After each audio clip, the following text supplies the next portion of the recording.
اور ویسے الحمدللہ جب سے سچی بات ہے میں اہل حدیث ہوا ہوں تب سے مجھے نہیں یاد کہ اہل حدیثوں کو کوئی ضرورت پیش آئی ہو اور ہماری وہ ضرورت اس مسئلے کا حل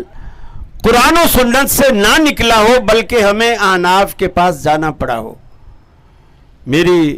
زندگی آپ اندازہ لگائیں کتنی ہوگی، آپ سوچتے رہیں، اگر آپ آخر میں پوچھیں گے تو میں بتا دوں گا، فی الحال آپ قیاس کرتے رہیں۔ اتنی عمر میں میں نے ایسی کوئی بات نہیں دیکھی، البتہ ایسا ضرور دیکھا ہے کہ ان کے بہت سارے مسئلے اٹکتے ہیں،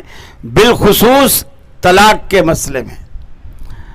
اور مجھ سے جب کوئی فتویٰ لینے آتا ہے تو میں تو بالکل کھلم کھلا ایک ہی فتویٰ دیتا ہوں،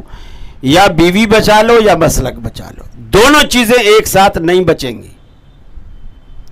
یا بیوی بچا لو یا مسلک بچا لو۔ بہت سارے لوگ پھر بیچارے